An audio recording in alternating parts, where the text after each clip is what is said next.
പ്രശസ്തി പത്രസമർപ്പണത്തിന് advocate K P രാജേന്ദ്രനെ ക്ഷണിക്കുന്നു.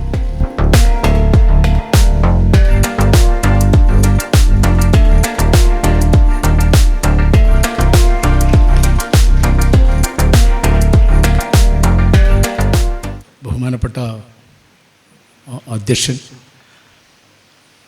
ഗംഗൻ അഴീക്കോട്, ഈ പരിപാടി ഉദ്ഘാടനം ചെയ്ത നീതിമാനായ ന്യായാധിപൻ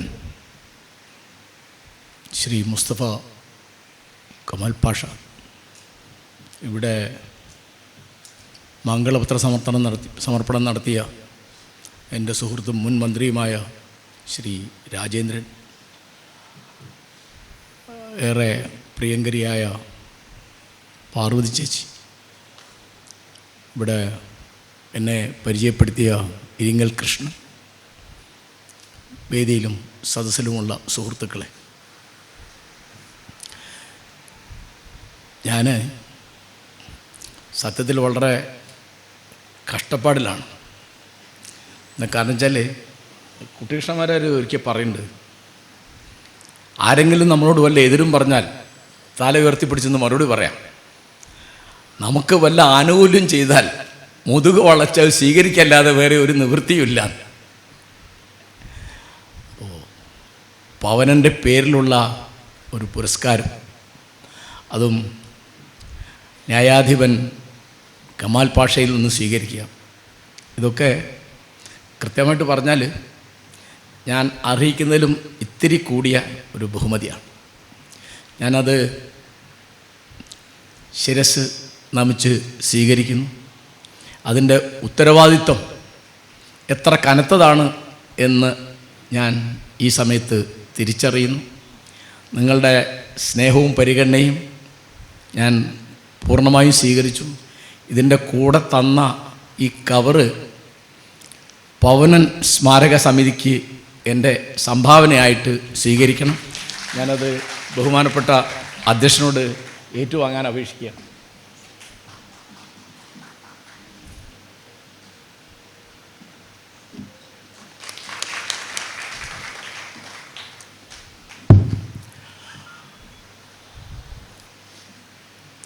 പവനനെ എനിക്ക് പരിചയമായിരുന്നു. കുട്ടിക്കാലം തൊട്ട് തന്നെ അദ്ദേഹത്തിൻ്റേതുപോലുള്ള ലേഖനങ്ങൾ ശ്രദ്ധിക്കുന്ന ഒരുത്തനായിരുന്നു ഞാൻ. കേരളത്തിൻ്റെ നവോത്ഥാന ചരിത്രത്തിൽ നാരായണ ഗുരുവിനെയും വാഗ്ഭടാനന്ദനെയും അയ്യങ്കാളിയെയും പൊയ്കയിലപ്പച്ചനെയും സനാഉല്ലാ മക്തിത്തങ്ങളെയും ഒക്കെ പറയാൻ നമ്മളാരും വിട്ടുപോകാറില്ല. അങ്ങനെ ആധുനിക കേരളം സൃഷ്ടിക്കുന്ന നവോത്ഥാന സംരംഭങ്ങളിൽ വളരെ പ്രധാനപ്പെട്ട ഒരു പങ്ക് നിരീശ്വരവാദത്തിനുണ്ട്. സഹോദരൻ അയ്യപ്പൻ്റെ കാര്യം ഇവിടെ പറഞ്ഞു. ഞാൻ ആ കൂട്ടത്തിൽ MC ജോസഫ്, കുറ്റിപ്പുഴ തുടങ്ങിയുള്ള ആളുകൾ, പ്രത്യേകിച്ച് ഈയിടെ മരിച്ചുപോയ എൻ്റെ പ്രിയ സുഹൃത്ത് കലാനാഥൻ, മലപ്പുറത്തിരുന്ന് ജീവിതകാലം മുഴുവൻ പൊരുതിക്കൊണ്ടിരിക്കുന്ന ജബ്ബാർ മാഷ്, അനവധി ആളുകൾ. ആധുനിക കേരളത്തിൻ്റെ നിർമ്മിതിയിൽ ഇവർക്ക് ഒരു പങ്കുണ്ട്. അപ്പോൾ ഞാൻ എന്നെപ്പറ്റി ആദ്യം ഒരു വാക്ക് പറയേണ്ടതുണ്ട്. ഞാനൊരു യുക്തിവാദിയല്ല. മനുഷ്യൻ 3 തരത്തിലാണ്. ദൈവമുണ്ട് എന്ന് വിശ്വസിക്കുന്ന ആസ്തികവാദികൾ, അവരാണ് മഹാഭൂരിപക്ഷം. പിന്നെ ഒരു ന്യൂനപക്ഷം ദൈവമില്ല എന്ന് വാദിക്കുന്ന നാസ്തികവാദികൾ. ഇതിൽ രണ്ടിലും പെടാത്ത ഒരുത്തനാണ് ഞാൻ. എൻ്റെ ഇനം ഏതാണെന്ന് ചോദിച്ചാൽ ദൈവം ഉണ്ടോ ഇല്ലേ എന്ന് അറിഞ്ഞുകൂടാത്ത ഒരാളാണ് ഞാൻ. അതിനെപ്പറ്റിയൊക്കെ വിമർശനം ഉണ്ടാവും, അന്ന് എനിക്ക് ബുദ്ധിമുട്ടില്ല. എന്താ കാരണം വെച്ചാൽ ഞാൻ കുട്ടിക്കാലത്ത് മതം പഠിച്ചു. എൻ്റെ വാപ്പയ്ക്ക് എന്നെ ഒരു മുസ്ലിയാറാക്കണം എന്നായിരുന്നു മോഹം. അപ്പം മുസ്ലിയാരായിരുന്നെങ്കിൽ ചേകനൂരിന് കിട്ടുന്ന ശിക്ഷ അതിനു മുമ്പേ ഞാൻ മേടിച്ചു പോയിട്ടുണ്ടാവും എന്ന് ഉറപ്പിക്കാം. അപ്പോൾ എന്നെ ആകർഷിക്കുന്നത് പ്രധാനമായും ബുദ്ധൻ്റെ ഒരു വാക്യമാണ്. അദ്ദേഹത്തോട് ചോദിക്കുന്നു, ഈശ്വരനുണ്ടോ? അദ്ദേഹം പറയാം, എനിക്ക് അറിഞ്ഞുകൂടാ. വേറെ ഒരു സമയത്ത് ചോദിക്കുകയാണ്, എന്തുകൊണ്ടാണ് അങ്ങ് ഈശ്വരനുണ്ടോ എന്നുള്ള ചോദ്യത്തിന് അറിഞ്ഞുകൂടാ എന്ന് പറയുന്നത്? ബുദ്ധൻ പറയാണ്, നിങ്ങൾ പറയുന്ന തരത്തിൽ സർവജ്ഞനായി, സർവശക്തനായി, എല്ലായിടത്തും ഉള്ളവനായി, എപ്പോഴും എല്ലാം അറിയുന്നവനായി ഒരു മഹാശക്തിയായിട്ട് ഒരു ഈശ്വരനുണ്ട് എന്ന് വിചാരിക്കുക. ഉണ്ടായിക്കോട്ടെ, എനിക്ക് ബുദ്ധിമുട്ടില്ല. പക്ഷെ അതെൻ്റെ ഈ ചെറിയ ബുദ്ധിയിൽ കൊള്ളുന്നില്ല, എനിക്കത് സങ്കല്പിക്കാൻ വയ്യ. അതുകൊണ്ട് ഞാൻ ആ വഴിക്കില്ല.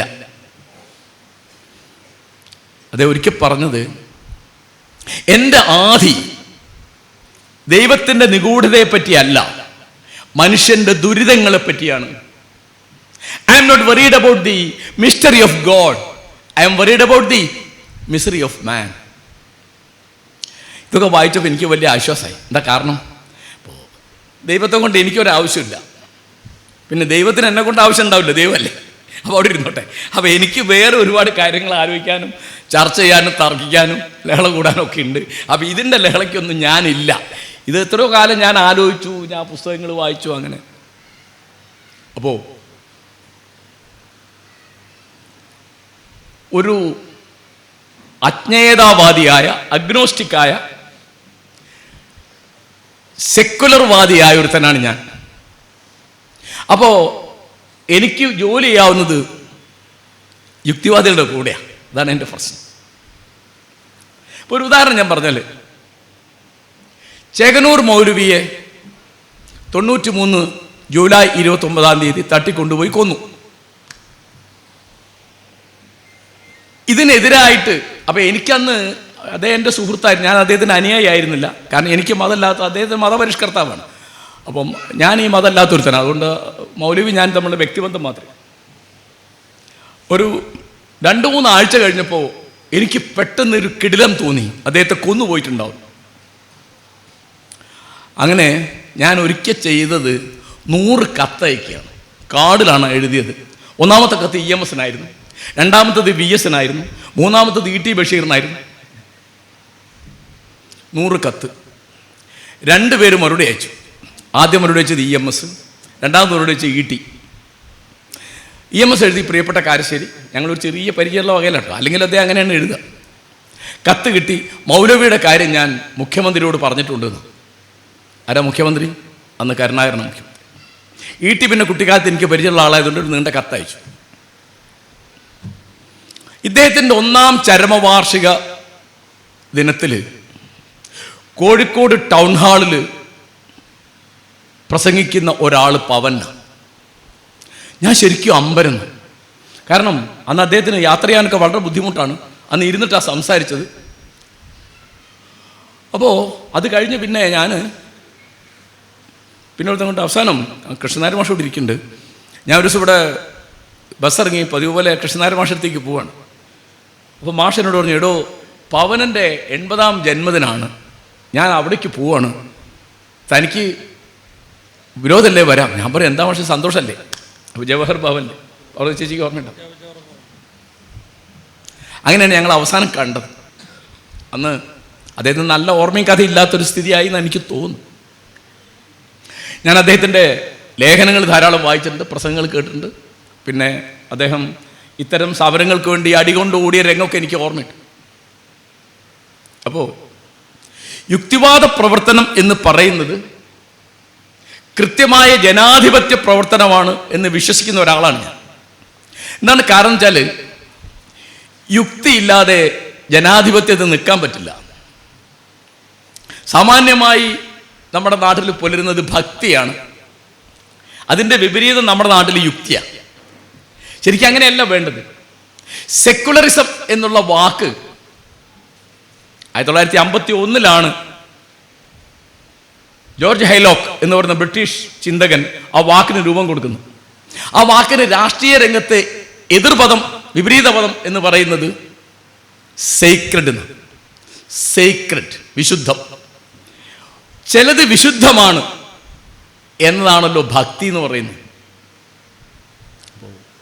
ഭരണഘടന സമർപ്പിച്ചുകൊണ്ട് BR അംബേദ്കർ ചെയ്യുന്ന പ്രസംഗത്തിൻ്റെ അവസാനത്തെ വാക്യം ഇങ്ങനെയാണ്: വിമർശനാതീതമായി എന്തെങ്കിലും സ്ഥാപനമോ അങ്ങനെ ഏതെങ്കിലും പ്രസ്ഥാനമോ ആശയമോ ഉണ്ട് എന്ന് നമ്മൾ വിചാരിച്ചു പോകരുത്. അത് മതക്കാരുടെ വഴിയാണ്, രാഷ്ട്രീയത്തിൻ്റെ വഴിയല്ല. അത് നമ്മുടെ ജനാധിപത്യത്തെ ദുർബലമാക്കുന്ന ആ വാക്യം എങ്ങനെയാണ് പുലരുക എന്ന് കൂടെ കൂടെ കൂടെ കൂടെ കൂടെ ഇന്ത്യ തെളിച്ചുകൊണ്ടിരിക്കുകയാണ്. ഇപ്പോൾ എന്താ, മോദി വാരാണസിയിൽ ആദ്യം മത്സരിക്കാൻ പോയപ്പോൾ പറഞ്ഞു ഗംഗാ മാതാവ് വിളിച്ചിട്ടാണ് ഞാൻ വന്നത്. ഇപ്പം അദ്ദേഹം പറയാണ് എന്നെ ദൈവം അയച്ചതാണ്. ഞങ്ങളുടെ നാട്ടിലൊരു തമാശ ഉണ്ടായിരുന്നു. അവിടെ ഒരാൾ വാദിച്ചു, ഞാൻ നബിയാണ്. അതെങ്ങനെ? എന്നെ അള്ളാഹു അയച്ചതാണ്. വലിയ വാദം. അപ്പോൾ മതപണ്ഡിതന്മാർ മുസ്ലിംമാരൊക്കെ വന്നു. 6-7 ദിവസം നീണ്ടു നിന്ന തർക്കമാണ്. ആ തർക്കത്തിൽ ഇവരെപ്പോഴും തോറ്റു. ഇയാൾ വാദിച്ചുകൊണ്ടിരിക്കുക. അപ്പോൾ ഒരു ദിവസം ഒരു മുസ്ലിം പോകുന്ന ഒരു കാളവണ്ടിയിലാണ്. അപ്പോൾ കാളവണ്ടിക്കാരൻ മുസ്ലിമരോട് പറഞ്ഞു, നിങ്ങൾ ഇന്ന് ഞാൻ വാദിക്കാം. അപ്പോൾ മുസ്ലിം വാദിച്ച് കുഴങ്ങിയിരിക്കുകയാണ്. എന്നാൽ പിന്നെ താൻ നീ വാദിക്കുന്ന. അപ്പോൾ ഇയാൾ ചോദിച്ചു, എന്താ നിൻ്റെ വാദം? അപ്പോൾ അയാൾ പറഞ്ഞു, ഞാൻ നബിയാണ്, എന്നെ അള്ളാഹു അയച്ചതാണ്. അപ്പോൾ കാളവണ്ടിക്കാരൻ പറഞ്ഞു, ഞാൻ അള്ളാഹുവാണ്, ഞാൻ നിന്നെ അയച്ചിട്ടില്ല. പ്രശ്നം ഇതാണ് സിമ്പിൾ ലോജിക് എന്ന് പറയുന്നത്. ഇതിനേക്കാളും വലിയ ലോജിക്കല്ലേ? അത് തീർന്നു, പ്രശ്നം തീർന്നു. അതുപോലെ നമുക്ക് ജനങ്ങൾക്ക് നരേന്ദ്രമോദിയോട് പറയാനുള്ളത്, ഞങ്ങളാണ് ദൈവം, നിന്നെ അയക്കണോ വേണ്ടേ എന്ന് ഞങ്ങൾ തീരുമാനിക്കുന്ന. അതിവിടെ തീരുമാനിച്ചു. ഈ കഴിഞ്ഞ ഇലക്ഷനിൽ അത് തീരുമാനിച്ചു. എനിക്ക് സത്യം പറയാം, ഇന്ത്യൻ ജനാധിപത്യത്തെ പറ്റി 77-ൽ തോന്നിയ അഭിമാനം എനിക്ക് പിന്നെ തോന്നുന്നു ഇപ്പോഴാണ്, 2024. ആ കാലത്ത് ഞാൻ പത്രപ്രവർത്തകനാണ്. ഞങ്ങളാരും ഒരു പത്രപ്രവർത്തകനും സാമാന്യമായിട്ട് അന്ന് കണക്കാക്കിയിട്ടില്ല ഇന്ദിരാഗാന്ധി ഈ അളവിൽ തോറ്റുപോകും. ഞാൻ മാതൃഭൂമിയിലായിരുന്നു. മാതൃഭൂമി അന്ന് കോൺഗ്രസ് പത്രമാണ് കേട്ടോ. ഇപ്പോ യോഗി ആദിത്യനാഥിന്റെ UP-യിൽ BJPക്ക് തോൽക്കാൻ പറ്റും എന്ന് പറഞ്ഞാൽ എന്താ? നിങ്ങൾ ഈ ക്ഷേത്ര രാഷ്ട്രീയവും പശുരാഷ്ട്രീയവും കൊണ്ട് ഇത് മുഴുവൻ വൈകാരികമാക്കിയിട്ട്, അതാണ്. യുക്തി ഇല്ല, വിജ്ഞാനമില്ല, വിവേകമില്ല, വിചാരമില്ല, മുഴുവൻ വികാരമാണ്. അങ്ങനെ ആ വികാരം കത്തിച്ചിട്ട് നിങ്ങൾക്ക് ഈ നാട് ഇങ്ങനെ കുട്ടിച്ചോറാക്കാൻ പറ്റില്ല എന്ന് നിരക്ഷരരും. ജവഹർലാൽ നെഹ്റുവിനെ ഓർക്കേണ്ട സമയമാണിത്. നിരക്ഷരരായ സ്ത്രീകൾക്കും കൂടി വോട്ട് കൊടുക്കുകയാണെന്ന് ചോദിക്കാൻ നെഹ്റു പറയും, അവർ വോട്ട് ചെയ്യട്ടെ. നമ്മൾ ആദ്യത്തെ ഇലക്ഷനിൽ നമ്മുടെ നാട്ടിൽ സ്ത്രീകൾ വോട്ട് ചെയ്തു. അപ്പോൾ ഈ തരത്തിൽ മതക്കാർക്ക് തട്ടിയെടുക്കാൻ പറ്റാത്ത എന്തോ ഒരു സാധനം, ഭാഗ്യത്തിന് ഞാനൊരു ഇൻ്റർവ്യൂവിൽ ജനങ്ങളുടെ ഒരു 7ാം ഇന്ദ്രിയത്തിൽ എനിക്ക് വിശ്വാസം ഉണ്ടെന്ന് പറഞ്ഞിരുന്നു. അത് വലിയ ഭാഗ്യമായി. ഞാനൊരു പ്രവാചകനായിട്ട് പറഞ്ഞിട്ട് ഭാഗ്യമായി അത്. കാരണം എൻ്റെ ജനങ്ങളിലുള്ള വിശ്വാസം. ഇപ്പോൾ നമ്മുടെ രാഷ്ട്രീയക്കാർ ഇപ്പം എന്താ ചെയ്യുന്നത്? അവർ വോട്ടിനെ പറ്റിയല്ല പറഞ്ഞത്. മുസ്ലിം വോട്ട്, ഹിന്ദു വോട്ട്, നായർ വോട്ട്, എവിടെ പൊളിറ്റിക്കൽ വോട്ട് അവിടെ പോയി? കോൺഗ്രസ്സുകാരൻ്റെയും കമ്മ്യൂണിസ്റ്റുകാരൻ്റെയും മുസ്ലിം ലീഗുകാരൻ്റെയും സോഷ്യലിസ്റ്റുകാരൻ്റെ ഒക്കെ വോട്ട് എവിടെ? അതൊക്കെ വോട്ട് ബാങ്ക് ആക്കി വെച്ചിട്ട് വർത്തമാനം പറയാം. അപ്പം ഞാൻ നമ്മുടെ ജനാധിപത്യം എത്ര ദുർബലമാണ്, അതെങ്ങനെയാണ് മതവും രാഷ്ട്രീയവും കച്ചവടവും ഒന്നിച്ചു കൂടിയിട്ട് ഒരു ക്ലസ്റ്റർ ആവുന്നത് എന്ന് എനിക്ക് ഈ ചേകനൂർ സമരത്തോടു കൂടിയാണ് വ്യക്തിപരമായി ബോധ്യമായത്. അപ്പോൾ യുക്തിവാദ പ്രസ്ഥാനം ചോദ്യം ചെയ്യാൻ കഴിയാത്ത ഒന്നും ഈ നാട്ടിലില്ല എന്ന് വിശ്വസിക്കുന്നുണ്ടെങ്കിൽ ആ വിശ്വാസമാണ് ജനാധിപത്യത്തിൻ്റെ അടിവേരെന്ന് പറയുന്നത്. ചോദ്യം ചെയ്യാൻ സാധിക്കും. അപ്പോൾ യുക്തിയില്ലാത്തത് വലിയ തമാശ. ഞാനിന്നാൾ കേട്ടോ, നമ്മുടെ യുക്തിവാദികളെ പറ്റി ഒരു യുക്തിവാദികളെ കളിയാക്കിയിട്ട് ഉള്ളൊരു തമാശ എനിക്കിപ്പോൾ ഓർമ്മ വരുന്നത് എന്നുവെച്ചാൽ, യൂറോപ്പിലൊക്കെ ഒരു വിശ്വാസമുണ്ട്, കസേരയുടെ മേശയുടെ മുകളിൽ കുതിരലാടം അടിച്ച് കയറ്റിയാൽ ഭാഗ്യം വരും. ഈ അന്ധവിശ്വാസമൊന്നും അവിടെ ഒരു ബുദ്ധിമുട്ടുമില്ല കേട്ടോ. യൂറോപ്പിലും അമേരിക്കയിലും റഷ്യയിലൊക്കെ വേണ്ടതിലധികം അന്ധവിശ്വാസമുണ്ട്. ദയവായിട്ട് നമ്മുടെ നാട്ടിലെ ആൾക്കാർ വിചാരം അവിടെ ഇതൊന്നും ഇല്ലാന്ന്. ഇവിടെയുള്ള അത്രയും വിഡ്ഢികൾ അവിടെയുണ്ട്. അതുകൊണ്ട് അത്രയും അന്ധവിശ്വാസം അവിടെ ഉണ്ടാവും, അതിലൊന്നും തർക്കമില്ല. അപ്പോൾ റഷ്യയിൽ ഒരു പ്രൊഫസറുടെ കെമിസ്ട്രി പ്രൊഫസറുടെ മേശപ്പുറത്ത് ലാടം അടിച്ചു വെച്ചിട്ടുണ്ട്. അപ്പോൾ അദ്ദേഹത്തിൻ്റെ സുഹൃത്തും ചോദിച്ചു, ഇതെന്താ ഇതുകൊണ്ടൊക്കെ ഭാഗ്യം വരും എന്ന് നിങ്ങൾ വിചാരിക്കണ്ടോ? നിങ്ങൾ ഇങ്ങനെയൊക്കെ ചെയ്യാൻ പാടുണ്ടോ? പറഞ്ഞു, അയ്യോ ഞാൻ അടിച്ചതല്ല, അതെൻ്റെ ഒരു സുഹൃത്ത് വെച്ചിട്ട് പോയതാണ്. ആണോ? അപ്പം നിങ്ങൾക്ക് അയാളോട് പറയാൻ പാടില്ലായിരുന്നു എനിക്കിതൊന്നും വിശ്വാസമില്ല? ഞാൻ അവനോട് പറഞ്ഞു എനിക്കിതൊന്നും വിശ്വാസമില്ല. അപ്പോൾ അവൻ പറഞ്ഞു, വിശ്വാസം ഇല്ലെങ്കിലും ഭാഗ്യം വരും, എന്നാൽ പിന്നെ അവിടെ വന്നോട്ടെ എന്ന് ഞാനും വിചാരിച്ചു. നമ്മുടെ യുക്തിവാദത്തിൻ്റെ ശക്തിയെപ്പറ്റി പറയുന്നത് എനിക്ക് അറിഞ്ഞൂടാ. അതായത് എപ്പോഴാണ് ഇവിടെ ബഷീർ പറയും സമാധാനപരമായ യുദ്ധം, നല്ല വാക്കല്ലേ? ശബരിമല പ്രശ്നം വന്നപ്പോൾ ആലോചിച്ച് നോക്കൂ, ഈ പവനും കുറ്റിപ്പുഴയും MC ജോസഫും കലാനാഥനും ഒക്കെ ജോലി ചെയ്ത് ഈ നാട്ടിൽ ഒരു പുതിയ സിദ്ധാന്തം ഉണ്ടാവും. എന്താ? ആചാര സംരക്ഷണമാണ് നവോത്ഥാനം. അപ്പം എനിക്ക് ഓർമ്മ വന്നത് ബഷീറിൻ്റെ ഈ തമാശ, ഏത് സമാധാനപരമായ യുദ്ധം, ആചാര ലംഘനമാണ് നവോത്ഥാനം എന്നുള്ള വളരെ ചെറിയൊരു ലോജിക്. അതാ, ഇതൊക്കെ ലോജിക്കാണ്, ഇതൊക്കെ യുക്തിയാണ്.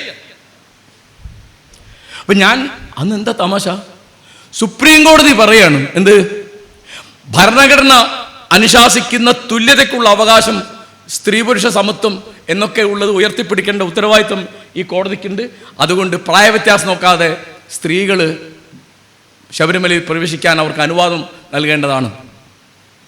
ഉടനെ BJP അതിനെ സ്വാഗതം ചെയ്യുന്നു, കോൺഗ്രസ് അതിനെ സ്വാഗതം ചെയ്യുന്നു, LDF അത് ആഘോഷിക്കുന്നു. നല്ലതല്ലേ? നല്ലതാണ്. പക്ഷേ 2 ദിവസം കഴിഞ്ഞപ്പോൾ BJPക്ക് മനസ്സിലായി ഇത് തിരിച്ചാണ് നല്ലത്. അപ്പോൾ അവരെന്ത് ചെയ്തു? അവരതിനെ എതിർത്തു. അതിൻ്റെ പിറ്റേന്ന് കോൺഗ്രസ് എതിർത്തു. 2 മാസം കഴിഞ്ഞപ്പോൾ LDF എതിർത്തു. ഇപ്പോൾ ആർക്കും പ്രശ്നമില്ല. സുപ്രീം കോടതി വിധിയാണിത്. ഇതിൻ്റെ ഏതാണ്ട് ഒരു കൊല്ലം മുമ്പ് മഹാരാഷ്ട്രയിൽ ശനിദേവന്റെ ക്ഷേത്രത്തിൽ സ്ത്രീകൾക്ക് പ്രവേശനം കൊടുക്കാത്ത അന്യായമാണെന്ന് പറഞ്ഞപ്പോൾ ബോംബെ ഹൈക്കോടതി അത് കൊടുക്കാൻ പറഞ്ഞു. അത് കൊടുത്തു. 3 മാസം കഴിഞ്ഞപ്പോൾ അവിടെ ഹാജി അലി എന്ന് പറഞ്ഞ മുസ്ലിം തീർത്ഥാടന കേന്ദ്രമുണ്ട്, അവിടെ സ്ത്രീകൾക്ക് പ്രവേശനമില്ല, അവിടെ ഇതേ പ്രശ്നമുണ്ട്, അതും കൊടുക്കാൻ പറഞ്ഞു. അത് കൊടുത്താരാന്നറിയാം? കൊടുത്തത് മഹാരാഷ്ട്ര അന്ന് ഭരിക്കുന്ന BJPക്കാരനായ മുഖ്യമന്ത്രി ഫട്നാവിസ്. ഇതേ പാർട്ടിയുടെ ആളുകളാണ് ഇവിടെ ഏത് ശബരിമലയിൽ സ്ത്രീകൾക്ക് പ്രവേശനം വേണമെന്ന് പറഞ്ഞ് ലേഖനം എഴുതുന്ന ആൾക്കാരാണ് നമ്മുടെ ഓ രാജഗോപാലൊക്കെ. അപ്പോൾ അമ്പരപ്പോടുകൂടി ഞാനും നിങ്ങൾ ഓർത്തിരിക്കേണ്ടതാണ്, ജനാധിപത്യത്തിൻ്റെ കാലമാണ് അന്ധവിശ്വാസങ്ങളുടെ കാലം. 1924-25 കാലം എന്ന് പറയുന്നത് വൈക്കം സത്യാഗ്രഹം, അഖിലേന്ത്യാ പ്രസിദ്ധമായ സമരം, അത് നടക്കുമ്പോൾ അവിടെ രാജാധിപത്യമാണ്.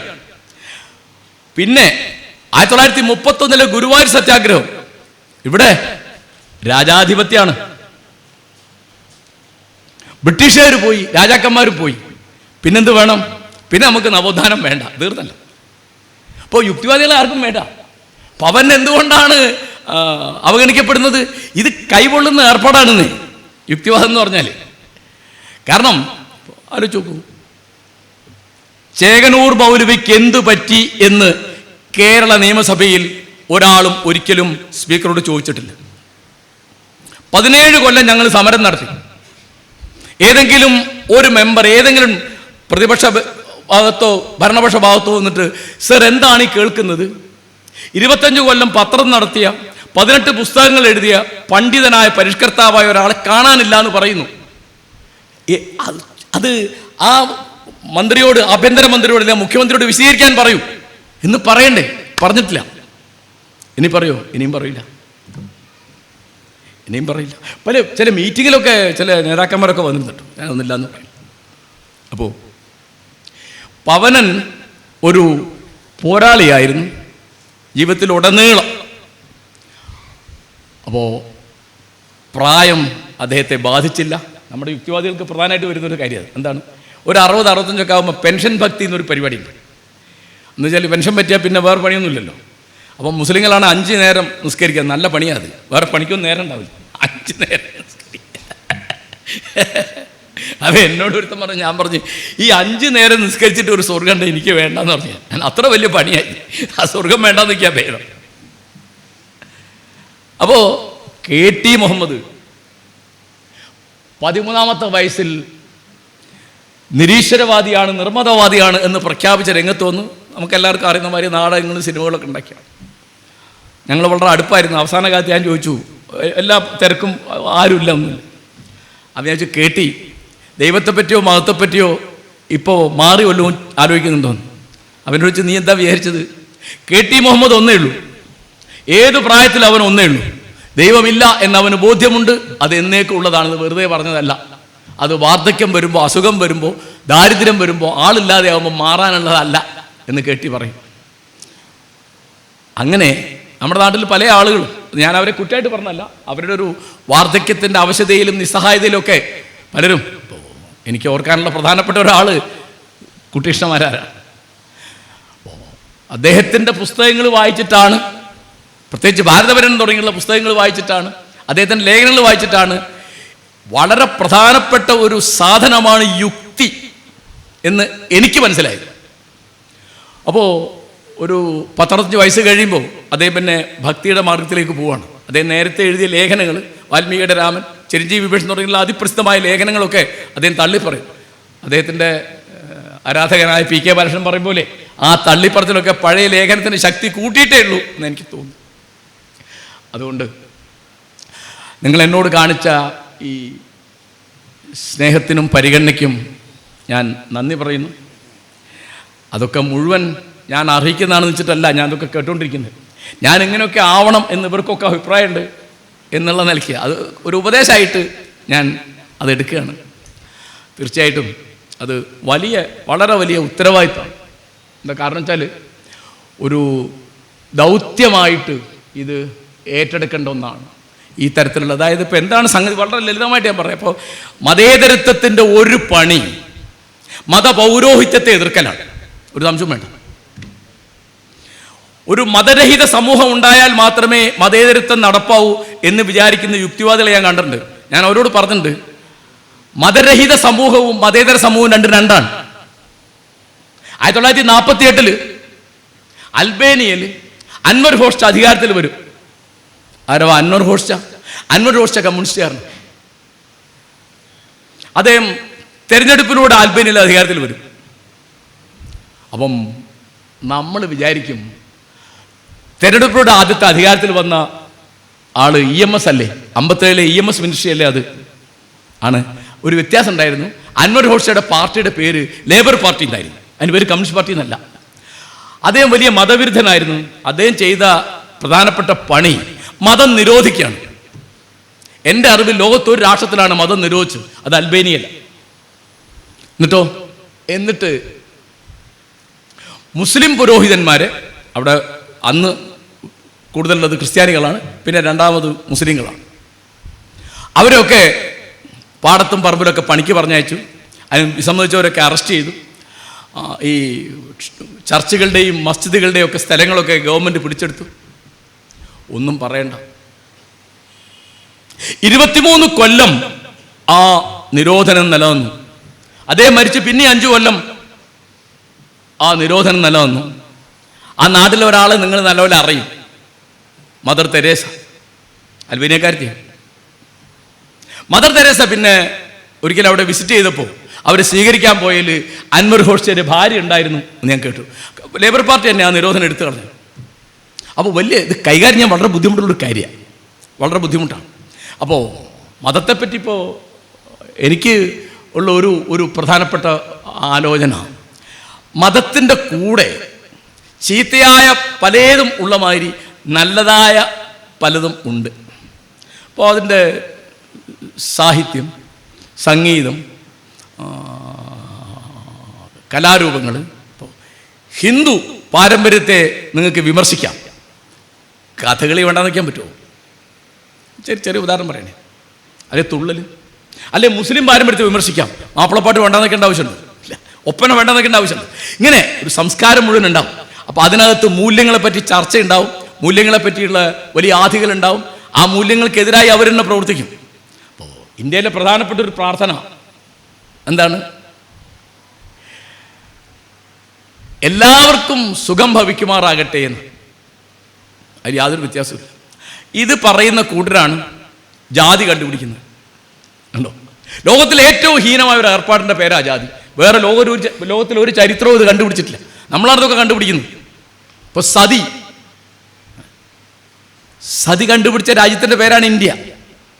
അപ്പൊ ഇപ്പോ യുക്തിരഹിതമായി തീർന്ന നമ്മുടെ ജനാധിപത്യം എങ്ങനെയാണ് നീതിരഹിതവും തുല്യതാവിരുദ്ധവും ആയിത്തീരുന്നതിൻ്റെ ഒരു ഉദാഹരണം ഞാൻ പറയാം.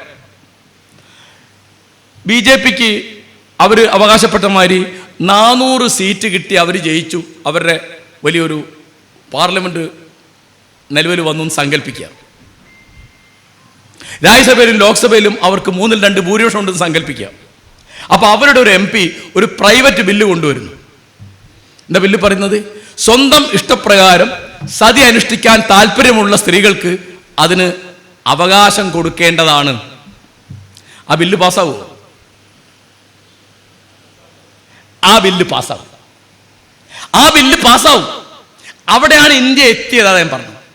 1829 വില്യം ബെന്റിങ്ങിന്റെ കാലത്ത് നിരോധിച്ച സാധനമാണ് സതി. എങ്ങനെയുണ്ട്? 200 കൊല്ലം കഴിഞ്ഞാലും 300 കൊല്ലം കഴിഞ്ഞാലും നമ്മുടെ മനസ്സിൽ പോലെ. കാരണം ഇപ്പോ എന്തൊക്കെയാ പഠിപ്പിക്കുന്നത്, എന്തൊക്കെയാ പഠിക്കുന്നത്, എന്തൊക്കെയാ പറയുന്നത്. പ്രധാനമന്ത്രി, ശാസ്ത്രകാരന്മാരും ഇതൊക്കെ പറയുന്നത് യാതൊരു യുക്തിയില്ലാത്ത വർത്തമാനം. ഇത് വിമാനം കണ്ടുപിടിച്ചത് ഇന്ത്യയിലാണ്.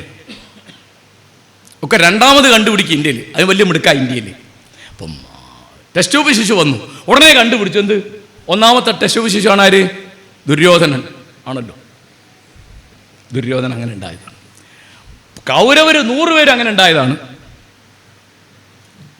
അപ്പോ ഈ ശാസ്ത്രത്തെ പരിഹസിക്കുകയും ശാസ്ത്രബോധത്തെ നിന്ദിക്കുകയും യുക്തിയെ നിരാകരിക്കുകയും ചെയ്യുന്ന ഒന്ന് ജനാധിപത്യമായി മുന്നോട്ട് പോകാൻ പറ്റില്ല. അതാണ് നമ്മുടെ ജനാധിപത്യം നേരിടുന്ന ഏറ്റവും പ്രധാനപ്പെട്ട പ്രശ്നങ്ങളിലൊന്ന് ഈ യുക്തിരാഹിത്യമാണ്.